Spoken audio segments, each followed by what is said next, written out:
All right, good evening and good afternoon for some of you, but mostly good evening. So excited for this panel. We have a large group, but it's on the online, and it seems like these days that's what we're getting pretty good at it. So hopefully we'll deliver some really good content, make it worth your while. Welcome to Developing the Whole Athlete. It is a coach panel we'll go through, and in a second we'll introduce the panelists. But first off, we do have some housekeeping. So we want questions, and we want them to come through. We're going to do our best to get to those questions at the end of the session. So if you do have questions, put them in the Q&A panel, and we'll get to them as we go. And if we can't get to them, we'll follow up with you after via email or other means. So the next 45 minutes, that's our plan. We've got a great set of coaches that are here to talk to you about developing the whole athlete. My name is Matt French. I am a co-founder of a company called Sevwins, and I'm also a high school baseball coach. I'm a head coach in Northern California, so I live and breathe what a lot of you guys do every day, and I'm excited to learn from this panel. I'd like first to thank ABCA and the members of ABCA. It is an amazing program. Every day they're putting out great content. Also, if you haven't signed up or registered for their conference, get on it. It's going to be a good one. So we're excited to be part of that.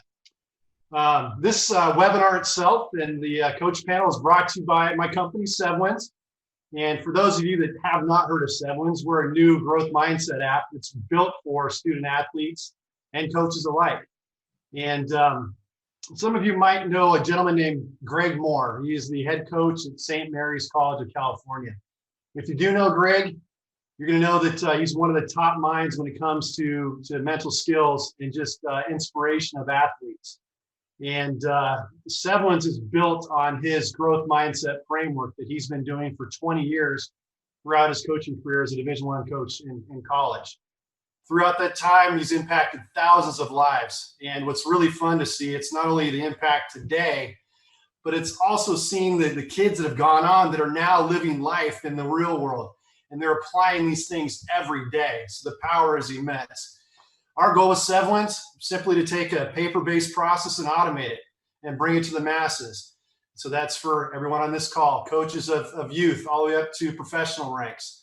And that's where we're focused. So in tonight's webinar, we're going to hear from some amazing coaches. And here's the cool part. It goes from all the way through from Danielle, who's working with the Major League Baseball players and other professional athletes and entertainers, all the way through college, junior college, and then finally into the high school ranks. So we've got a pretty good, well-rounded panel.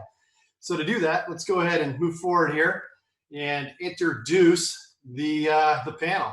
So the first one I'm going to start with is Danielle Martin. And Danielle is one of those people that when you hear her speak, you become smarter every time. It's amazing. I've had the opportunity to meet her and work with her pretty consistently over the last year and plus.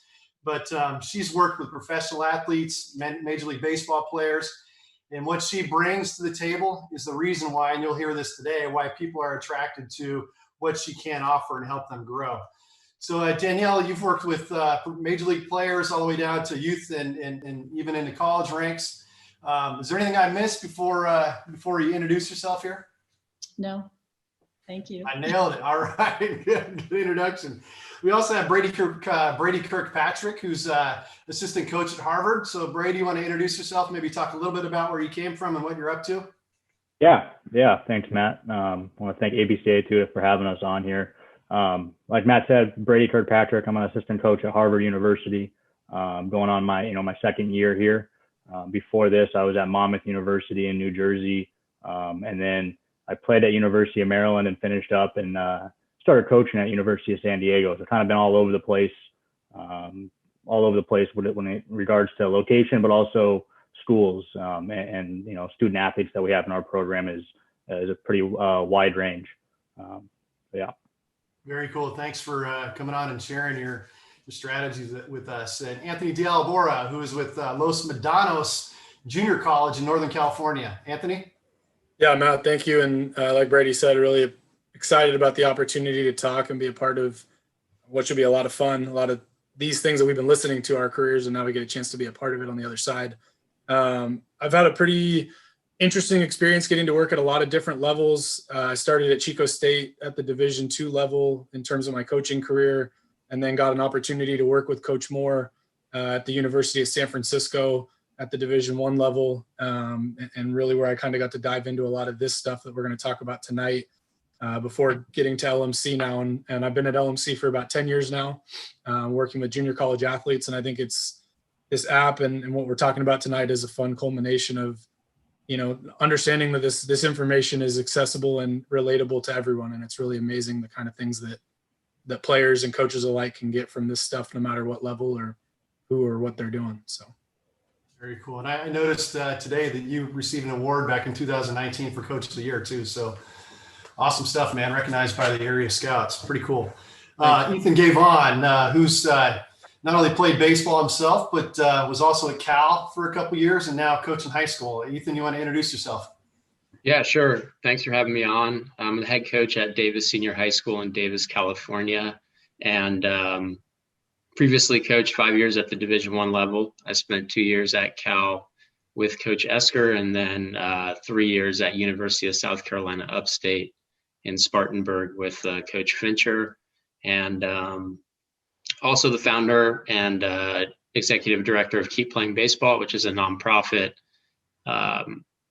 dedicated to helping high school baseball players through the college search and recruiting process for free. So appreciate you guys having me on.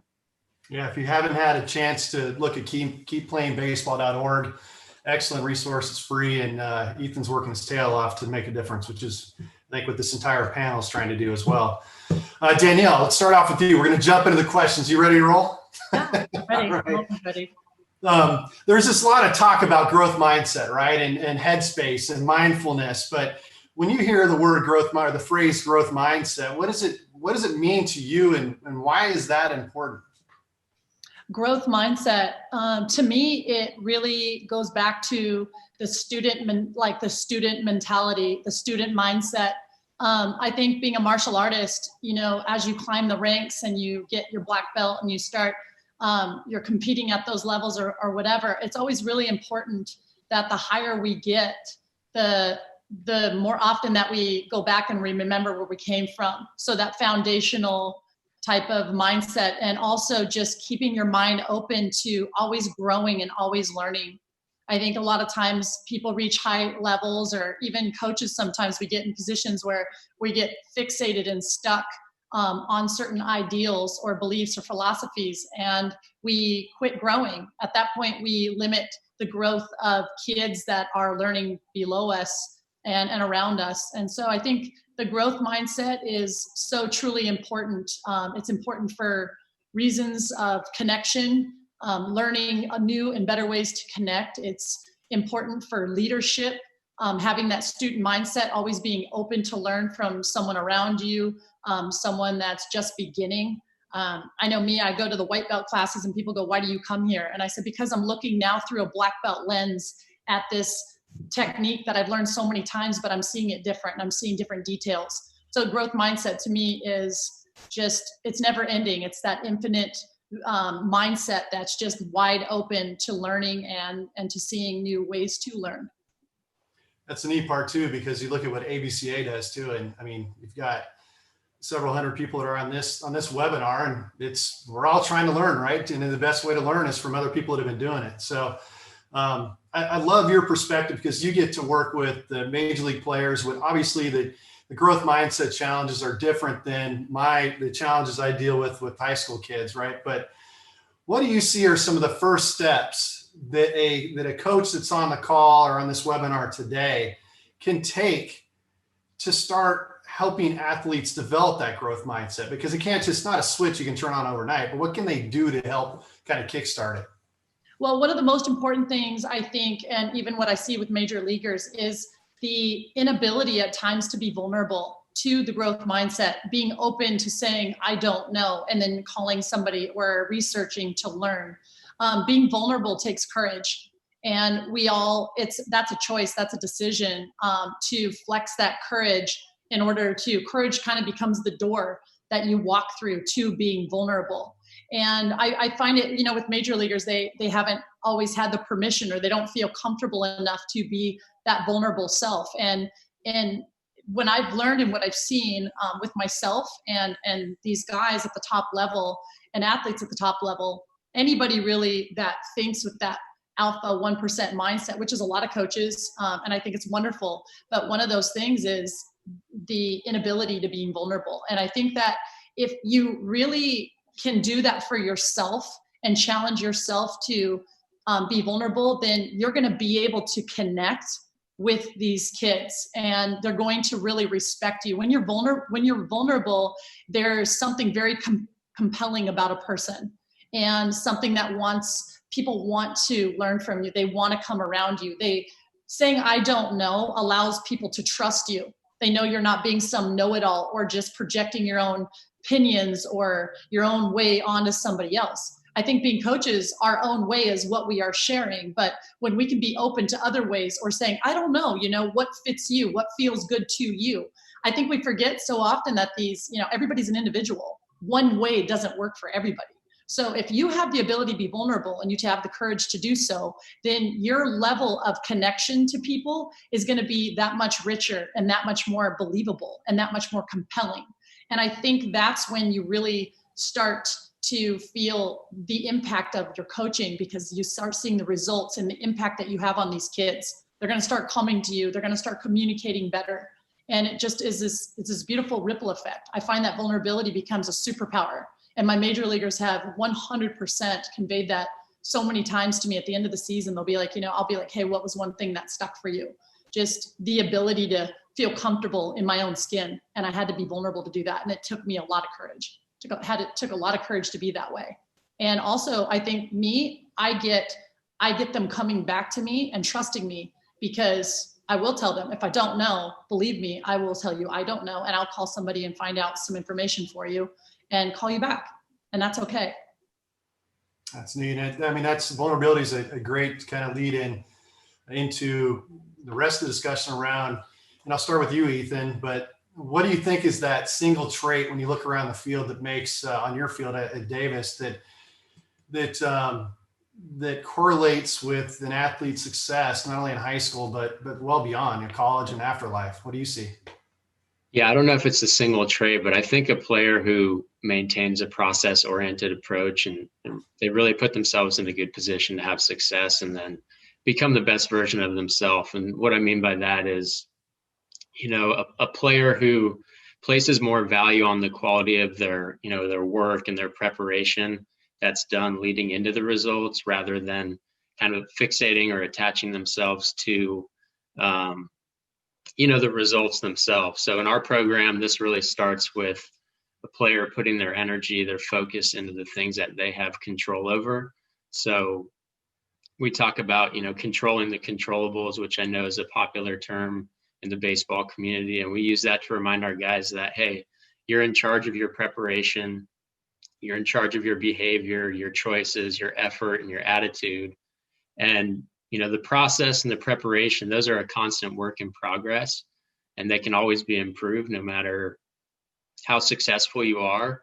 But those results, those are what they are, right? So I think players who, put their focus on what they can control and they're constantly working to improve the way they go about their business, or those are the ones who tend to be able to block out, at the high school level, a lot of distractions that happen, perform most consistently, and then ultimately have the most success. And I can't help but think of the current environment when you think of control the uncontrollables. It's like there's no stronger that character trait than right now. Brady, you're at you're what I would call the Top Gun of college baseball, right? You're Miramar, and the traits you see coming through the door at Harvard are they're pretty unique. But what do you see from your perspective? Yeah, I think, building off what Ethan said about, controlling what you can and understanding who you are as a person, I think having, personal and situational awareness, throughout everything that you do, any interactions you have throughout the day to, doing bunt defenses on the baseball field, being aware of what the other players are doing on the field, not just yourself. Also having that self-awareness to understanding, what personality, traits you might have in certain situations. Especially in college baseball and even high school baseball, people start getting a lot better. So you're being thrown in tough situations right away, and being aware of those situations and being able to handle it, and knowing when things might be speeding up on you a little bit, and just having that complete awareness of not just yourself but people around you and those interactions. Awesome. And Anthony, how about you? You've seen a gamut of athletes and worked with a lot of different young adults. What's your take on this? Yeah, I think similar to what Ethan talked about, in our program, we talk a lot about becoming the best version of ourselves, figuring out what is my maximum output for what I'm capable of doing, and not trying to replicate or duplicate or whatever. And, going back to controlling those controllables and understanding we're in a sport that our sport is really evolves around failure a lot in game situations in terms of results. And for us, I think the biggest trait we see that guys have success is when they can attack through failure and not fearing it, but truly understanding what self-evaluation is, and how to be the best version of themselves based on, that failure. How do I make adjustments? How do I create improvement at our level?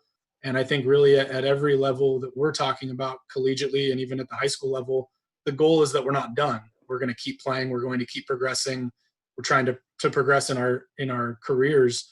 So to do that, we have to get better. We have to be a better version of ourselves. And that's only in making adjustments, putting in effort outside of what's expected on a day-to-day basis, using the time that's given to us and the structure that's given, but being able to use those results, use that information, the failure specifically, to put in more effort individually to make adjustments based on, honest self-evaluation and reflection, so that at the end of the day, again, we can be a better version of ourselves tomorrow than we were today. And if that's everything that we can put into today, then that's probably the most we could do, and we'll keep attacking the next day the best we can as well.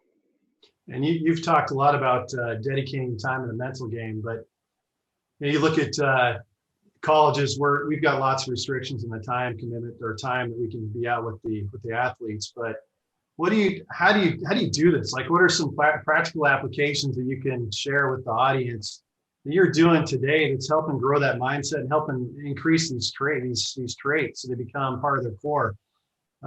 When you're not with them all the time, you're not with them for 20 hours in the week, or the 20 hours in the day, but what are you doing between the 20 hours in the day you're not with them in the 4 hours that you are with them? Yeah, I think like you said, it's a dedication to start. I mean, I think that's the beauty of mental skills and even physical skills, is that you're going to get out of it what you put in. And if athletes are willing to put in the work, they're going to get it out. So I think the challenge for us as coaches, for me as a coach, is trying to get a buy-in to putting in the work, being dedicated to the time it takes mentally to develop and to sharpen every day. I think what we're trying to do first when we see them and what translates to what they're going to do on their own is to really challenge these guys to get past the surface level. I think that there's a ton of information physically and mentally that we can use to get better. And a lot of times for our level of player, college or high school level players, it starts with the surface level, and that's where they're the most comfortable. But when they're willing to get through it, they're going to get more out of it. When they start understanding that it's not just about the buzzwords or the basic information, it's how does this information affect me or my teammates or this drill or whatever, then I can get something more out of it. And I think the one thing that I've really tried to do that hopefully is helping, and we'll see at the end of the day if they get better through it, but I challenge myself to do everything I'm asking them to do every single day. And I think that's where the app has been huge, because I can buy in and I can participate the same way that I'm asking them to. But in conversations that we're having in practice or when we're not together, I think the more that they see that I'm willing to push myself mentally and challenge myself through failure and success to learn and develop, hopefully we're creating an environment where accountability to success, to failure, to understanding each other, trusting each other, wanting more for someone else than we want for ourselves, are all things that we can do when we're together or when we're not. But it's developing a mindset that they want to dedicate themselves to it when they're around us and we force them to do it, as much as when we're not and they know that it's something that's valuable to them. Very cool. Ethan, you're kind of similar along the same lines when you're looking at reinforcing and helping develop these traits. But you talk about a benchmark of behavior-based expectations or standards. Can you tell us a little bit about that? Yeah, so we try and reinforce the importance of the controlling the controllables by having attitude and effort, which we feel are two things that are 100% in the player's control. We use those as the benchmarks for our standards, our program standards, or behavior-based expectations. So we clearly define these standards. We talk about the importance of, consistency in meeting those standards, and then we hold players accountable to those standards. And we try and structure practice in a way where, we're going to challenge that every single day. And so, Anthony was talking a little bit about some of the things that they do. I mean, we spend a ton of time out of our practice as well, focusing on building skills and problem-solving strategies that these guys are going to use to overcome adversity. So we always start off with visualization and breath work, and then some sort of communication, whether it's partner communication or team communication. And then we challenge guys in practice with, we really try and set them up with failure so that they're going to be forced to use these skills that we're working on. It's not just, one time we're going to go over breathing and visualization and then, you're on your own, but we're going to challenge them to use these problem solving skills and these strategies so that, when things start moving really fast, they're going to have a base to fall back on where this is their default and they're going to automatically use those strategies. So we try to, build a high degree of failure into practice. And since we talk about it so much, we talk about process. These guys know that even if they're not having a lot of success right now, what they're doing is developing them and teaching them how to use these strategies. So when they fail, it's not, they're not lost. They know that they can take a step out and breathe, or they can visualize, or, use communication among the team and among the teammates to overcome some of these challenges and problems. So I think that's a big part of it. Great stuff. And Brady, is there anything that's unique to your strategy on making a difference? Yeah, so our head coach Bill Decker's done a great job of creating a culture. When we are around the kids, from if it's not recruiting them when they're in high school and they get on campus, and the time that we do have with them, trying to accomplish small tasks that kind of work into our team culture, knowing that when we're not around them, they're still doing everything they need to do, and they're also holding each other accountable because that culture piece is put in place. It's something that you do have to work on every single day at practice. In every aspect, from physically to mentally, but really prioritizing getting that culture down, just so when the hours that we aren't with the kids, we still know that they're doing what's right, and prioritize learning, them being able to do it on their own, and just trying to achieving those small accomplishments every day that lead us to a bigger goal. Cool. We had, as a group, when we were preparing for this, we had a lot of fun talking about mentorship, because it's hard, and obviously it takes certain strategies to create trust, and it all starts with that. We also discovered that there's different levels of what it takes to mentor, whether you're Danielle working with Major League Baseball or you're Ethan working with high school kids and on down. But Danielle, with you working with the MLB players and other professionals in other sports, they typically, obviously, they're coming to you for something, like they're looking for guidance.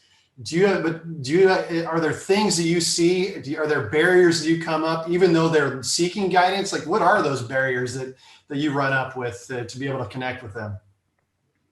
Well, I think there's always barriers. It just depends. I think the most important thing is meeting the athlete where they are. And the way I do that is I just ask questions, and 2 questions specifically. I ask them what makes them confident, and I ask them what stresses them out. And the confident question is usually the toughest one for them to answer. And it's amazing to me because everybody, sees these guys as larger than life, and they're really just high school little boys in big boy bodies. And it's important for me to meet them where they are. And there's a level of organization that I need to do on a mental scale and sometimes an emotional scale. And then that will translate to the performance physical scale. And, baseball at that level, at any level, is a very transactional situation. So I've got to manage that transactional. I need the result as quickly as possible, but I also am very much kind of massaging that transformational side of things. So meeting them where they are, getting them organized, reminding them that baseball is psychological warfare. It's psychologically abusive, and making them realize that they're not alone, and I think that the higher you get, it's that cliche, it's lonely at the top.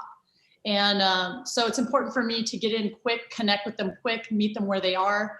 Of course, there's barriers to certain things. I had a player call me this year the day they had a playoff game. And that was the first time I ever spoke to him. So it was there was a barrier right there. Like, what do I say? What don't I say? I want to be very careful right now.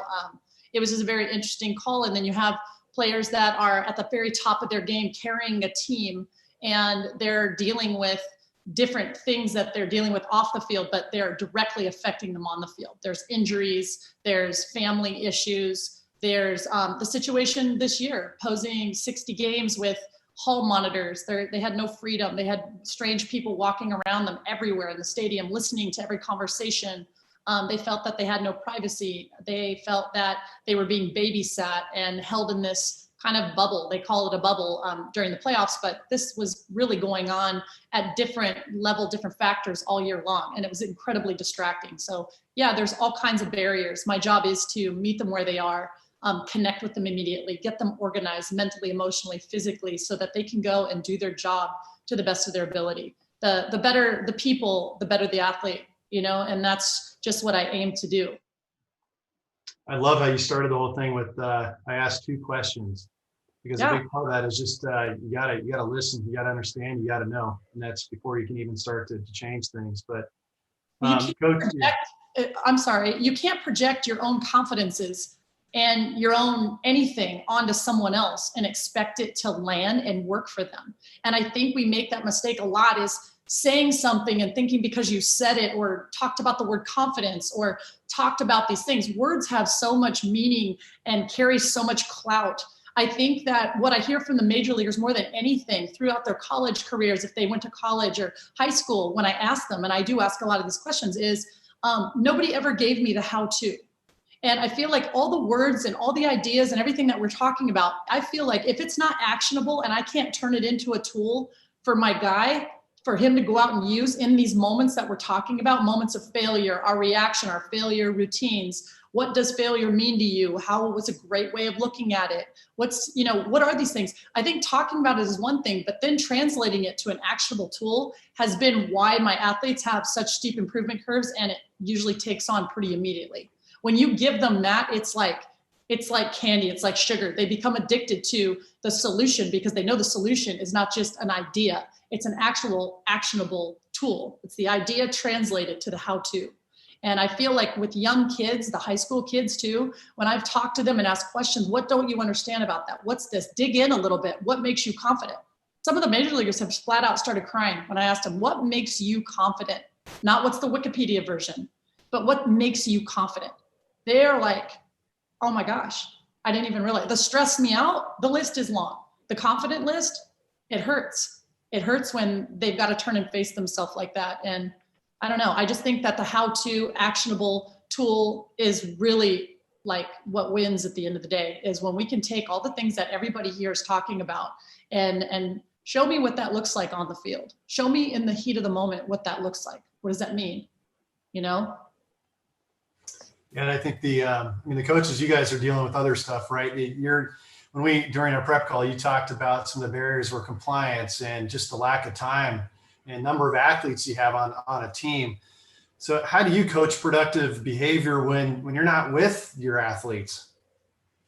Let's start with Ethan. Why don't we start with you, bud? Yeah, I think, it's a challenge at the high school level. They have school all day. It's not like college where, you have guys coming out for individual work or being able to stay late. I mean, we we have our set time that we're able to practice with them. So I think it does actually, the stuff off the field starts, at practice. So, our core values, we talk about character, community, and development. And as we dive into those things with our guys, they come to realize that it's about much more than what happens at the field. And so, players are able to see that what we're dealing with at the field also applies off the field. But I think, and Danielle alluded to this, but we try and spend time getting to know our guys as more than just ball players, right? As people. And that's where what I talked about earlier, some of our one-on-one communication and our group communication, that's what that's for. And I think the Sevwins app helps to reinforce that, because you learn stuff about guys in the way that they're assessing their behavior, the goals that they're setting that you might not otherwise have known. So, I think being organized at practice and just showing that you care and opening up to the guys, and then not only expecting them to talk about themselves, but also sharing stuff that they might not know about you. So I think it starts at the field, and then because in our program, we have a lot of that stuff baked into our core values and the things that we talk about on a regular basis. And then we send them off and they have the app, and those things are connected to me. And it's a challenge, definitely, because of our limited time. But I think the biggest thing is just getting to know them as people and letting them know that it's okay. And it's not necessarily a top-down culture enforcement, because culture is dynamic and we want them to have a voice and be a big part of what their experience is like. That's neat. And Brady, you talked a lot about culture too, and even previously, but what about the concept of just being available?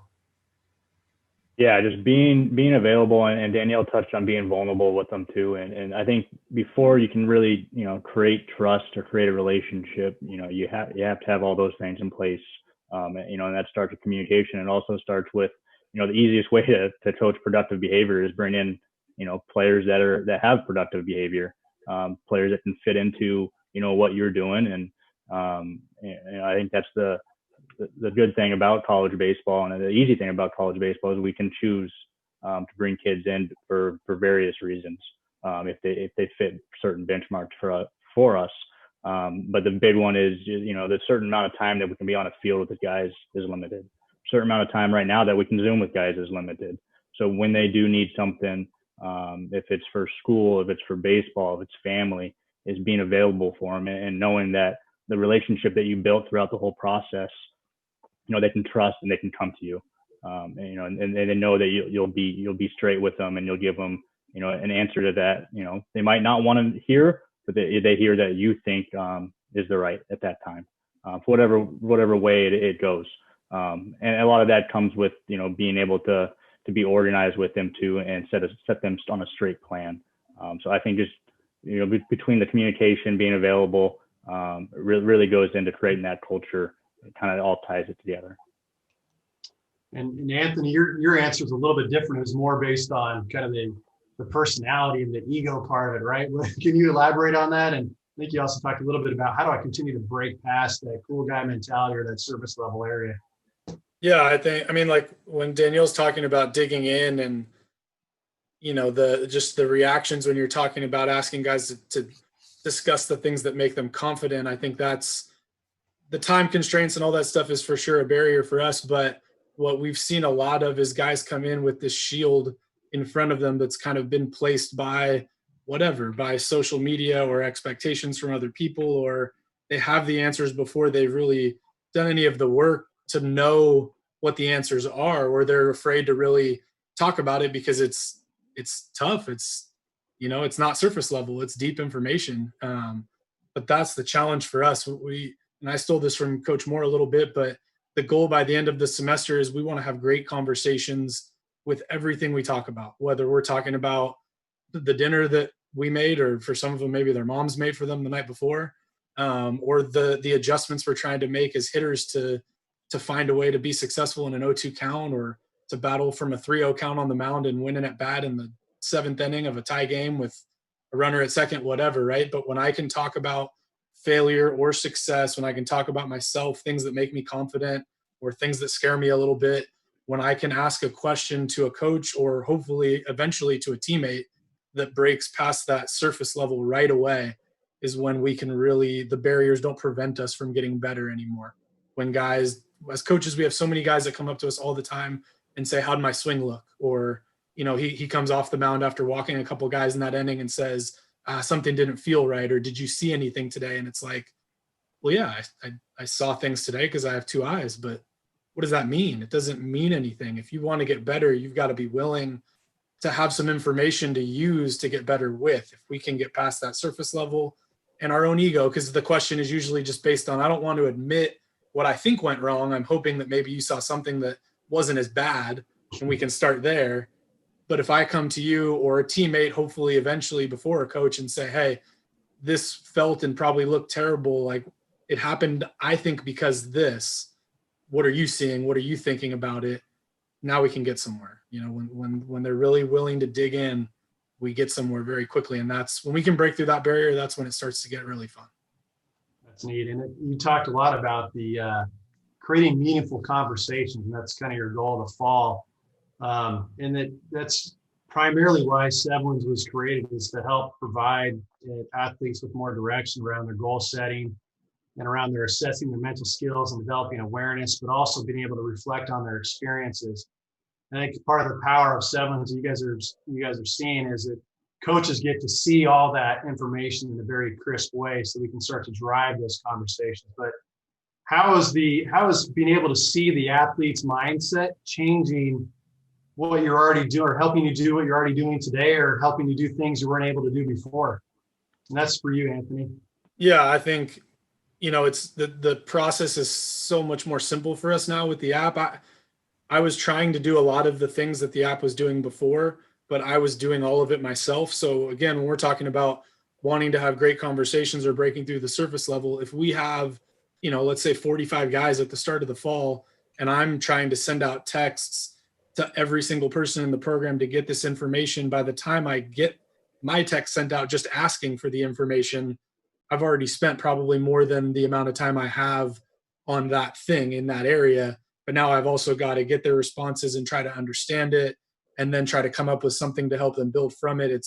We're 3 steps in and I'm like 20% out of time. With this app, the beauty is that it's going to do the legwork for us. It's going to collect the information and create daily accountability for these guys. It's going to be, an extra coach for us in terms of the work. And now for me, the first step for me in the process is already past the surface level. We've already collected the information. And now when I start, I've already dove deeper into a conversation than I was 3 steps before when we were doing this. So we're so much easier available to these athletes now. I can look at the information before practice starts and show up with a plan of attack for each guy individually, for 10 guys, for 45, or maybe just one on every day. But I have a better opportunity as a coach now to be halfway into a great conversation before it starts, because I have the information I need, as opposed to spending all the time just getting there and then not having enough time left to really do the last steps that we need to see the results.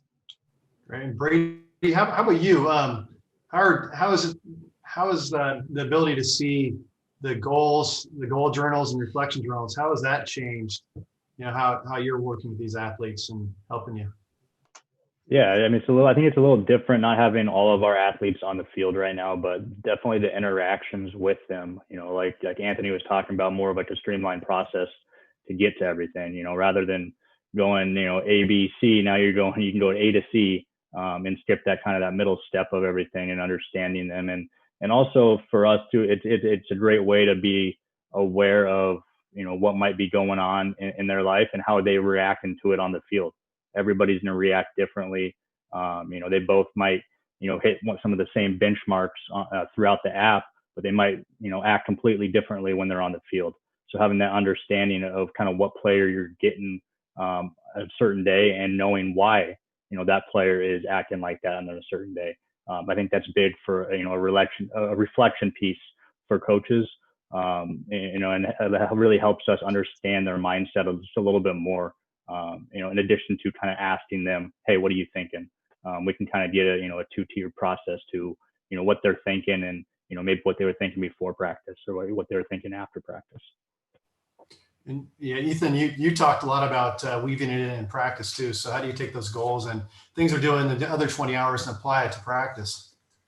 Yeah, I mean, I think there's an individual component and then a team component, right? So I've completely changed our practice plan according to some of the trends that I've seen on our team. And then, on an individual basis, it just helps you keep the pulse of your student athlete. So, it can be an important conversational piece where maybe you see something in a reflection or, you see that a kid is trending a certain way or talking about something a certain way. And so you approach the kid differently based on that new piece of information. And that's been really eye-opening to me because, high school kids they're especially good at hiding what's really going on behind the scenes.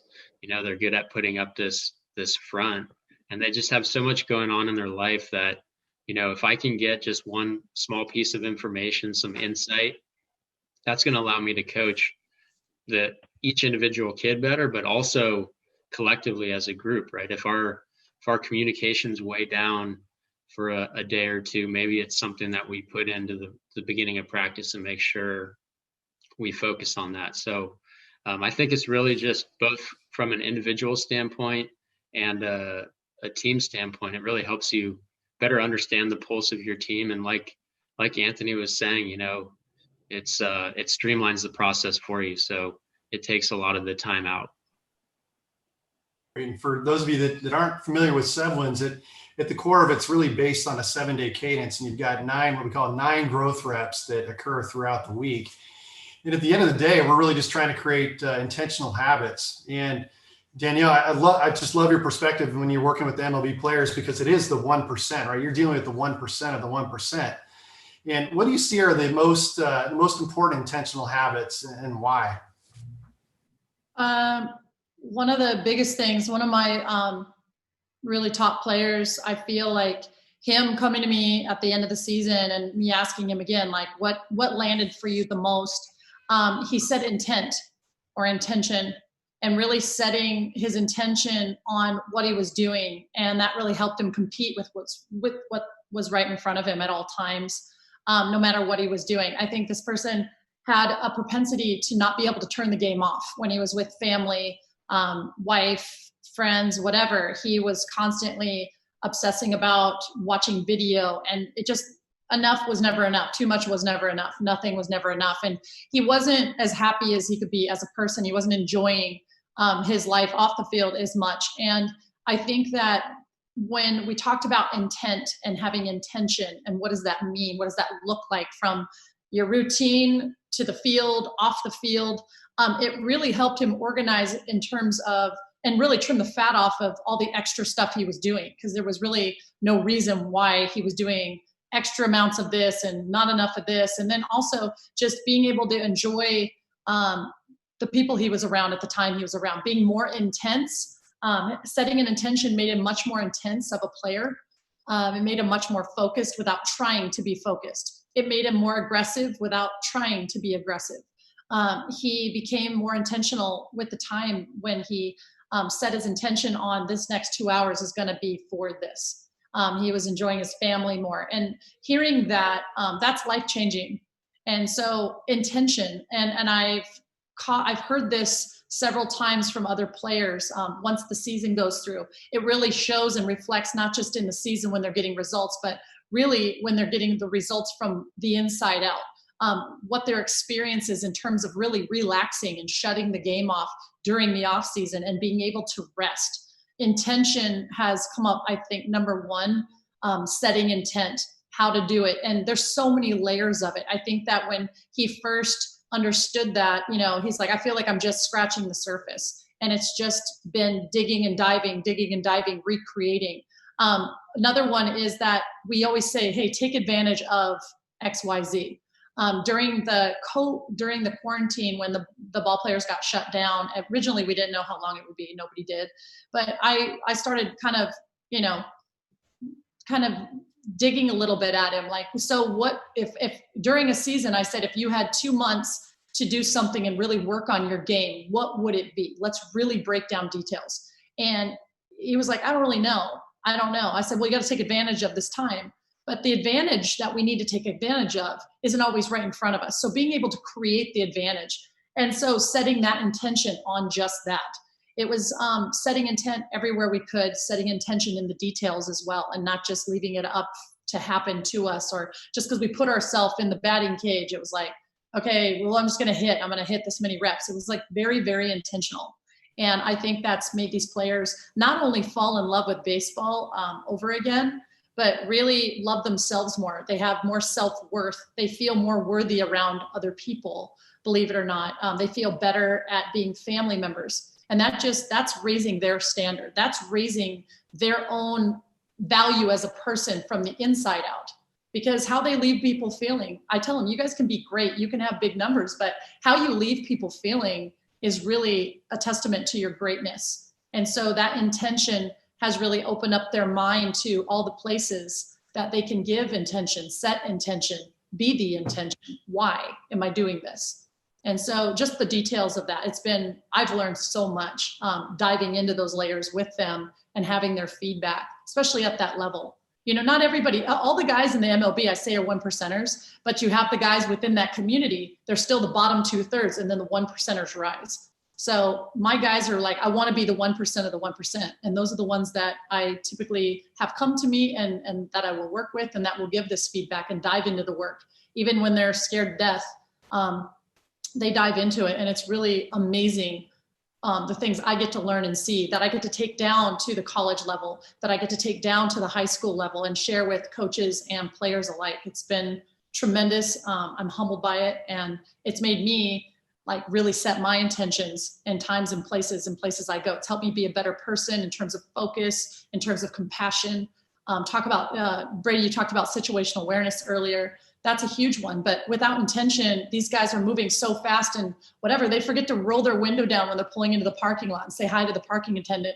And they say hi to them or bring them a coffee, and it changes their world. Like these guys we all have the ability and capability to impact so much more than we do. And when we are awake and being situationally aware of ourselves, and we can understand intent and set an intention when we leave the house, based off gratitude and then intention. What am I doing? Where do I want to go with what I'm doing? What's the impact I want to make on these kids? A lot of times it's not so hard. It's just, like you guys said, being present, showing up.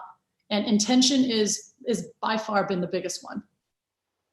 That's neat. It goes to the core of the fact, a lot of it's that not every athlete can have a Danielle Martin in their corner, but they do have some amazing coaches. So I do think I'd love to hear from the coaches, like using the app, and it's not so much about the app, but more just the focus on the process.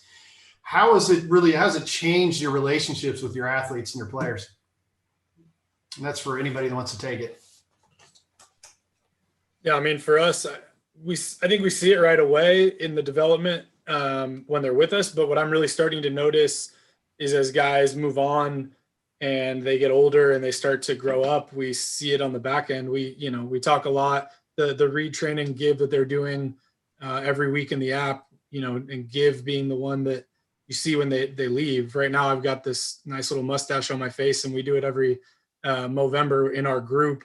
But we talk a lot about paying it forward and using the month of Movember, men's health awareness being the focus, but paying it forward in a way that if we ever had to be aware of something health-wise, we've created enough of a community around us to support us in the things we may need based on the situation we're in, and using the month of November to really focus on those things.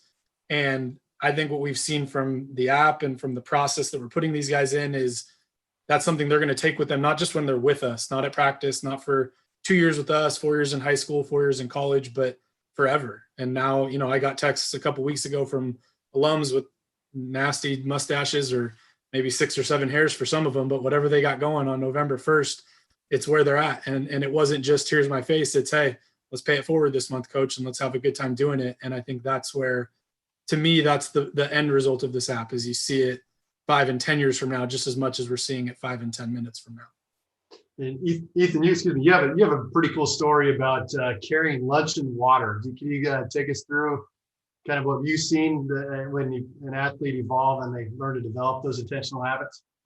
Yeah. So back when I was coaching at Cal, we had a player, Mike Revakamp, who was a undersized player for the Division I level. Really solid player. Understood that he needed to get bigger if he wanted to compete in the Pac-12. So every day, if you bumped into Rev around campus, you'd see him carrying a gallon of water, if not a couple gallon jug, and a cooler full of chicken. So he took something that he knew he needed to work on. He created these intentional habits, and you could see the development of those habits, and you could see it literally transform him into a starting shortstop in the Pac-12. So this was before Sevwins, but just a great example of, what happens when you set up these micro wins. And, what I like to tell our guys is, it's like dropping a grain of sand each day, right? You drop a grain of sand, and at first it doesn't seem like much, but you look back at the end of the season, a couple months later, and you have a big pile of sand right there. And so I use that analogy when I tell them that they need to get the chunks of dirt off the infield lip. No, Rev's story was great, and he really transformed himself through those intentional habits to a really good player. Brady, can you beat the bucket of chicken and gallon of water story? No, cannot beat that story.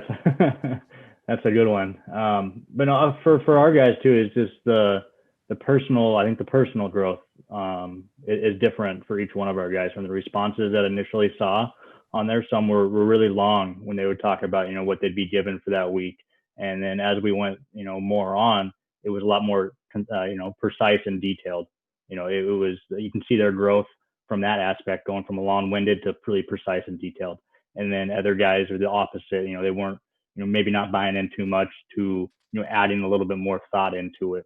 And a kind of a theme throughout it too is, as it moved forward, it was less about them and more about what they can do for others. And reaching out to teammates is a big one. Calling a teammate every week, checking in with them. So I think it really, at first, they were more on a personal level, which continued throughout it, but they really started to understand the give portion of it, and being able to be there for their teammates and kind of go through it, and also see the growth just beyond just filling out for this week, kind of looking forward to the next week or the week after that, and moving forward as they grow and as they progressed with it. Very cool. We're getting closer to the end here. Over the next day or so, everybody that's registered is going to receive the what we call the growth mindset framework for student athletes. It is the foundation. It is what Coach Moore defined as far as his process throughout his career for developing that growth mindset. It's also the basis of everything we're doing in the app. That'll be in your inbox. And then also, if you want to check out Sevwins, it's pretty simple stuff. Just pull out your phone, turn on your camera, and shine it over that QR code, and it'll take you to a short video and a how it works page. But I'd love to have you guys check it out. And we're a new company. We're growing. We're learning from coaches like the coaches that are on the panel today. So pretty cool stuff. Do you guys have any parting thoughts? Like, what do we miss? Like, what are some key takeaways that if you were sitting at a computer and somewhere else and not in your office, what would you want to know? I think for us, the goal on the field obviously is, how do we get better in the process? How do we create such a clean and repeatable process in all of the physical actions we're doing? And that part's easy, I think, for the athletes to do. If you told them to go hit in the cage forever, they do it. To go on the mound and work on reps forever, they do it. But I think what I'm really enjoying about using Sevwins and being able to streamline some of the mental side of it is, for athletes that haven't done it before and don't understand it as much, to be able to create something simple that is repeatable, that is the same as those batting practice reps, the same as those dry reps off the mound. It is mental reps, but it is very clean and clear in terms of how they're going to do it and what they're going to do. The results will vary, and hopefully we're going to get more from everyone, but to get to the results is easy for them to understand and do. And that's what I think makes it so valuable no matter what. With no information or all the information, it's valuable because you know it's possible. And then you can get whatever out of it that you can and that you want based on the work you put in. Awesome. Brady? Yeah, I think the most valuable part of it is when athletes start getting older, from high school to college too. Everybody's going to start catching up physically. So you need things like this. You need things that are able to kind of, like Anthony said, streamline the process of development and developing the whole athlete, not just the physical part of it. That they will reach a point where they're not getting any better physically, and that's really when you see that the people start taking the next step when they focus on the mental side of it and the full body of growth. I think that's what kind of sets the good athletes from the great athletes, is when they, that start focusing on this. And, this is a way for them to kind of to dive into it and create that, that line of communication between, the athlete and the coach, which a lot of times for however, whatever reasons, it sometimes gets missed, if through, coaches having 20 to 35 players or even more on their roster. It's tough based off of how many coaches you can have too. So just kind of keeps everything in-house and together. And Ethan, you've got some big numbers too. You're up, 60 players during the spring season, probably, or leading up to it, right? Yeah. So we've kind of merged our entire program together due to COVID restrictions, and we have about 50 to 55, if not more, kids coming through our practices each day. So we've tried to implement this program wide, and being able to see the results, like I said, just as a coach, being able to understand the pulse. And I think especially today, with what's going on, it's super important. And so I guess my parting thought is just, hey, I don't have all the answers. I don't claim to have all the answers, but I have seen a significant difference when we spend more time on mental game stuff, on communication. And I think now, given the isolation that a lot of these kids are feeling, I think it's just more important than ever. So I would just say, don't be scared to take a considerable part of your time, even if you're not technically working on baseball skills. I think it really does pay off, and it makes a big difference. Very cool. And Danielle, you're a cleanup hitter. What any parting thoughts you can think of as we walk through all this? Just give your best to pour into the kids. And I think that, like you guys were saying earlier, you're trying to also be these things every single day. You're doing what you're asking of the kids. You're doing it too. Kids, they see, they feel sincerity. They know. And I think another thing that just came to my mind that I wanted to share was, looking at all the little details of performance and all the hitting and the defense, offense, and all these different mental strategies. I think one thing that my players really grabbed onto this year was we were talking about efficiency versus consistency. And I was asking them, does baseball really care about efficiency? And, I work with the travel ball club, and they're like, yeah, it does. And I'm like, or do you think it prefers and loves consistency? Oh, yeah, right. I said, yeah, baseball really doesn't care about efficiency. Everybody that's playing, that makes the high school team, that gets to the college level, that gets to the major leagues, obviously when they do it, they're really good at it. That's being efficient. Can you do it? Yes. Are you capable? Yes. But I really stepped back to like a bigger picture that I thought really encompassed the on the field, off the field mentality. And that was mastering consistency. And when I said that, they were like, oh my gosh, I never really looked at it like that. And it just they became hungry for what that meant and what all was under that umbrella.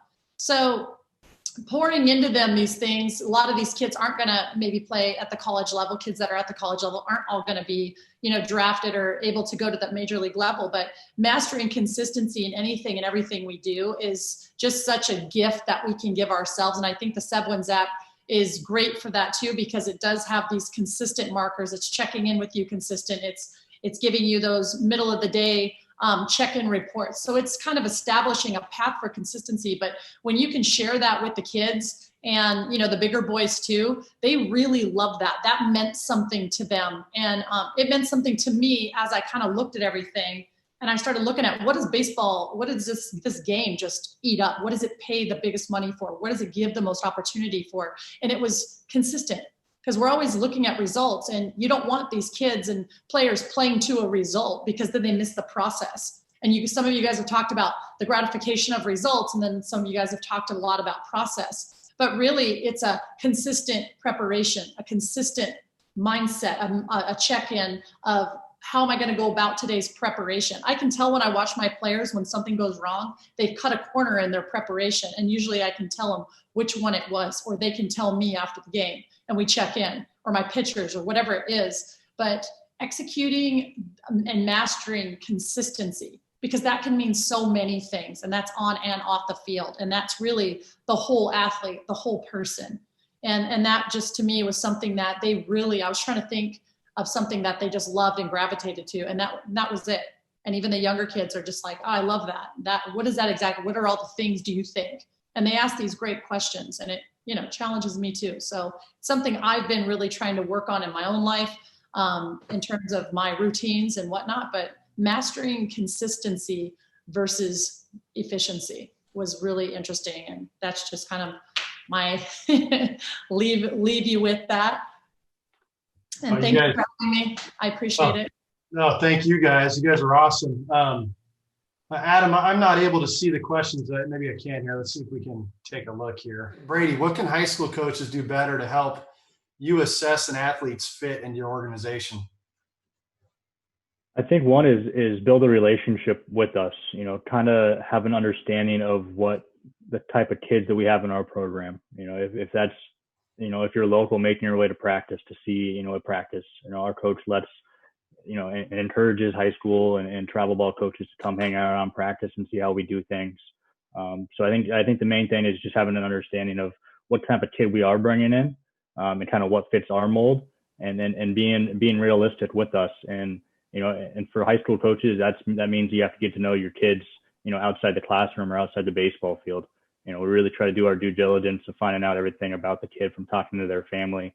But the high school coach is a huge part of it, because he's with the kid a lot, and you can see him struggle and you can see him succeed. So, you know, I'd say just really, you know, have an understanding of what colleges are looking for. Every college is going to be different. You know, their qualities and their expectations are going to be different. So understanding what they need. And a lot of that just comes from having a conversation with them, and a, you know, constant conversation with them. Just getting to know them, right? Getting past Exactly. the surface level. I always called it the cool guy mentality, but I think surface level is probably a little more politically correct. I'm going to start using that one. Here's just one that's kind of broad for everybody, but anybody who wants to take it. Are your players being honest in their assessments? Obviously using the app. If yes, how are you ensuring they're putting in the effort with that? So let's start with the honesty piece first. Do you guys have any concern about some of the honesty? If you're getting an assessment on how my mental skills are today, and I'm ranking all 5s out of 5s, does that create what do you do with that? Does that create a red flag? Is it an alert, or is it, hey, that kid's killing it every day? Who wants to take that? I think hopefully you're going to see it. I mean, I know like Danielle talked about, she watches her guys and she knows like when something goes wrong, she sees that in their body language and what they're doing. And I think that's the goal for us too, is hopefully we're learning more about these guys every day, but when they're putting all 5s and we watch them participate in practice, we know, is that the case, or they look like 1s today, not 5s. So where's, how are you ensuring they're putting in the effort? You know, I think that's the challenge for us is, do we know them well enough to know the difference? And for me, I think it's just challenging them with some simple questions every day too, being willing to participate in communicating with them every day so that we can find something out. And when things are bad or good, we'll confirm it. Or if it's the opposite, then hopefully we can get to the truth and work to develop through that too. Yeah, it was fun today. Earlier today, we were talking to someone that's similar to the role that Danielle has, but for ice hockey.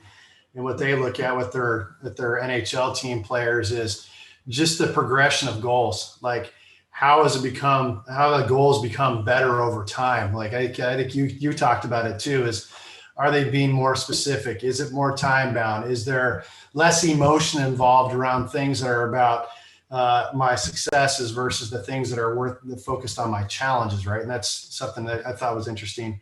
One other, see here, this is an interesting one. So is coaching different today because of the available information on social media and the web? If yes, how do you ensure players learn the right things at the right time? Toss that grenade.